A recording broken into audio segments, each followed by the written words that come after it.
Bismillahirrahmanirrahim. Assalamualaikum warahmatullahi wabarakatuh. Puji syukur alhamdulillah perlu senantiasa kita panjatkan kehadirat Allah Subhanahu wa taala yang senantiasa merahmati kita sehingga kita dalam kondisi sehat walafiat. Alhamdulillah kita bisa berjumpa kembali untuk melanjutkan pembahasan kita tentang Islam Perspective Management yang pokok bahasanya adalah pada rukun Islam yang kita tinjau dari kajian filsafat manajemen. Pada video-video sebelumnya kita telah membahas tentang syahadat yang ditinjau dari perspektif filosofi manajemen atau filsafat manajemen dan kemudian juga sholat.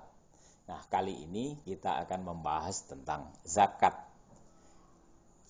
Kajiannya tetap sama, yaitu zakat akan kita tinjau berdasarkan filsafat manajemen. Nah, karena pembahasannya adalah dengan filsafat manajemen, maka pembahasan kita ke depan ini hanya saya batasi pada pembahasan secara filosofisnya saja, tidak sampai pada pembahasan secara teknis. Karena pembahasan secara teknis sudah dibahas di luaran sana, yang itu sudah menjadi referensi dan sudah kita implementasikan dengan baik selama ini. Saudara, mari kita lanjutkan untuk memulai pembahasan tentang zakat. Tentu kita semua mafhum dan sepakat untuk mengatakan bahwa Islam mengajarkan umatnya untuk berbagi perhatian dengan sesama. Nah, kalau kita perhatikan, wujud perhatiannya ini tidak hanya terbatas pada perhatian tentang keadaan saja, tetapi meluas hingga perhatian terhadap keadaan kehidupan umat manusia. Terutama pada umat yang kurang beruntung dari sisi materi atau dari sisi ekonomi. Kalau perhatian kita terhadap sesama, itu kita bisa jembatani dengan komunikasi verbal. Tetapi kalau perhatian kita untuk kaum yang kurang beruntung dari sisi materi, kan tidak bisa hanya dengan komunikasi verbal saja. Tetapi harus ada upaya-upaya konkret untuk membantu mereka supaya mereka lebih berdaya. Untuk membuat mereka lebih berdaya, tentu saja langkah konkret pertama yang kita perlu lakukan adalah mengurangi bebannya. Nah, kalau kita cermati ini, pihak yang membutuhkan ini sangat banyak jenis dan ragamnya. Karena masing-masing pihak yang membutuhkan mempunyai karakteristik yang berbeda. Nah, guna memudahkan identifikasi berbagai pihak yang membutuhkan itu, Al-Quran mengelompokkan ke dalam 8 asnaf yang terdiri dari fakir, miskin, yatim, piatu, gharim, amil, musafir, jihad fisabilillah. Perilaku untuk berbuat secara konkret, membantu mengurangi beban dari saudara-saudara kita itu, dan kemudian menciptakan agar mereka lebih berdaya. Inilah yang di dalam Islam dikenal dengan istilah zakat. Maka dari itu, zakat ini kalau kita lihat dari substansinya, zakat merupakan suatu kewajiban untuk berkepedulian sosial. Tujuannya tentu adalah untuk meningkatkan kesejahteraan bagi pihak-pihak yang kurang beruntung secara materi itu tadi. Langkah konkret yang dilakukan ya berbagi, karena dengan berbagi akan terjadi pemerataan daya beli. Nah, ini dalam istilah ekonomi dikenal dengan redistribusi faktor-faktor ekonomi. Nah, redistribusi faktor-faktor ekonomi ini akan menggerakkan roda ekonomi, sehingga volatilitas atau perputaran ekonomi akan lebih cepat dan tentu akan menghasilkan yield ekonomi yang meningkat. Jadi agregat kegiatan ekonomi itu meningkat. Nah, peningkatan yield ini akan mengindikasikan adanya peningkatan manfaat yang diterima oleh banyak pihak. Tidak lagi hanya pihak yang diangkat, yang kita sebut sebagai mustahik itu, tetapi juga bagi pihak yang mengangkat, yang kita sebut sebagai muzaki. Oleh karena itu, redistribusi aset atau faktor-faktor ekonomi ini penting.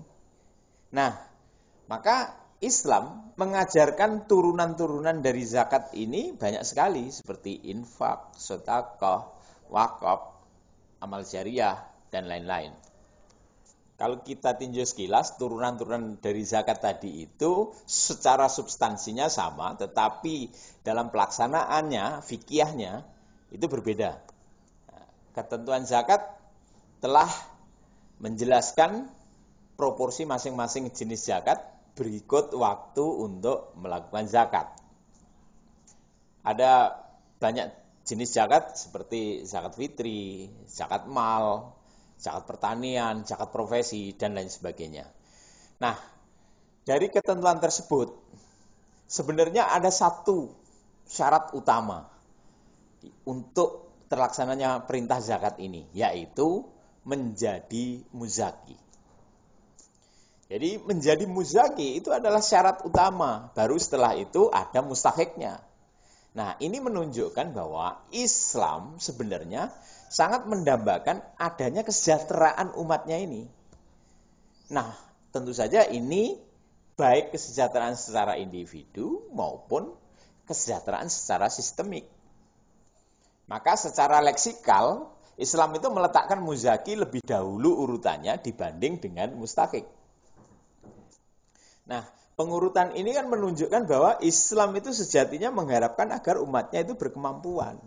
Sehingga yang kurang berkemampuan ini disarankan untuk segera dientaskan agar segera menjadi berkemampuan. Nah, motor penggerak kepedulian sosial ini terletak pada pihak yang berkemampuan terlebih dulu, yaitu menjadi muzaki terlebih dahulu. Nah, substansi ajaran zakat yang seperti ini sebenarnya bisa kita kontekstualkan dengan beberapa ayat Al-Quran, seperti ayat pertama Al-Alaq, Iqra, kemudian dengan surat Jumu'ah, kemudian dengan surat yang ada di Al-Hadid. Nah, ini kita bisa kontekstualkan dengan ayat-ayat tersebut. Coba kita perhatikan. Ayat pertama Al-Alaq itu kan berbunyi Iqra, yang artinya adalah bacalah. Nah, ayat ini tentu saja mengajarkan agar individu muslim itu senantiasa belajar membaca fenomena. Tujuannya adalah agar dapat melepaskan diri dari berbagai kendala yang memungkinkan akan menyusahkan kehidupan. Nah, konkret dari ajaran ini kan diwajibkannya untuk senantiasa menambah ilmu. Tentu saja ini ilmu apapun yang berguna bagi kepentingan kehidupan, baik secara individu ataupun secara bermasyarakat. Ayat ini kan sebenarnya merupakan anjuran Tuhan. Dan ternyata Tuhan pun konsekuen dengan anjurannya itu. Bahkan Tuhan mengapresiasi bagi yang melakukannya, yaitu dengan memberikan keunggulan beberapa derajat lebih tinggi dibanding yang tidak melakukannya. Nah, yang dianjurkan Tuhan itu tidak sebatas mencari ilmu saja, tetapi juga mencari rezeki kan. Maka di dalam surat Jumu'ah itu juga dikatakan, setelah melakukan kegiatan ibadah, dianjurkan pula untuk bertebaran di muka bumi mencari rezeki. Demikian pula Rasulullah SAW itu juga menyarankan kepada umatnya untuk mencari harta sebanyak-banyaknya seakan-akan hendak hidup selama-lamanya dan melakukan ibadah sekusuk-kusuknya seakan-akan hendak mati besok pagi. Kalau kita renungi, ajaran-ajaran ini sebenarnya menyiratkan perlunya menjaga keseimbangan antara penghambaan kepada Allah Subhanahu wa taala dan juga kepedulian akan kebutuhan sendiri. Penghambaan kepada Allah dilakukan dengan mentaati ajaran-ajaran Tuhan dan menghindari perbuatan-perbuatan yang dilarang oleh Tuhan. Zakat itu adalah sesuatu yang disarankan oleh Tuhan, maka kita tentu saja berkewajiban untuk menjalankan itu karena ini sebagai bentuk dari penghambaan kita kepada Allah Subhanahu wa taala.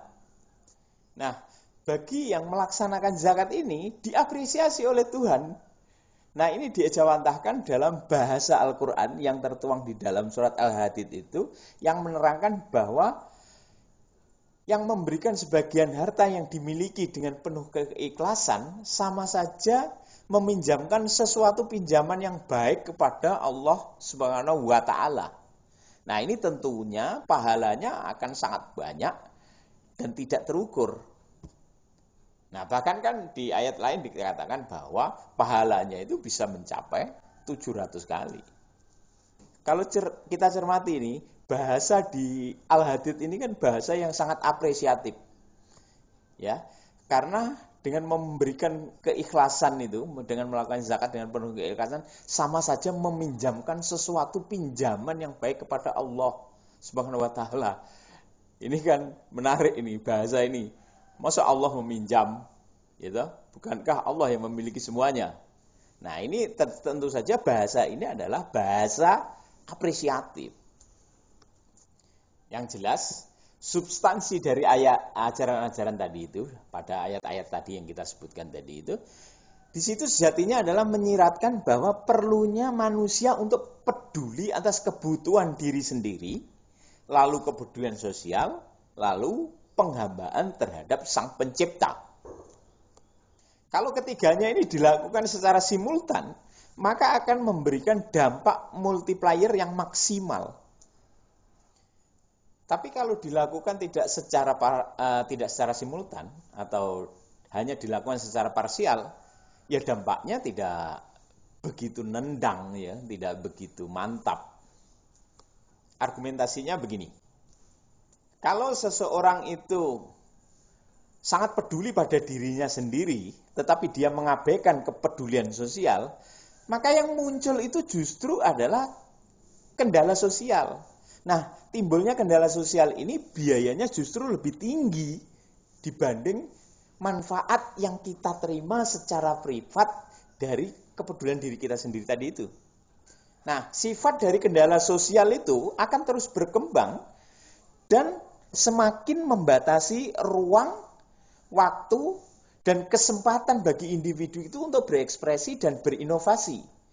Ya, bukan hanya untuk kegiatan dalam memenuhi kebutuhan material saja, tetapi juga kebutuhan untuk memenuhi spiritualnya.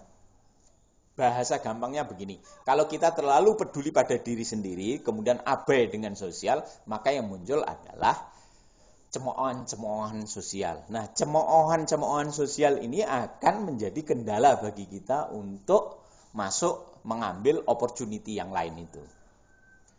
Sebaliknya, penekanan kepedulian sosial tanpa memperhatikan kebutuhan diri pribadi itu sama saja menentang kodrat kehidupan.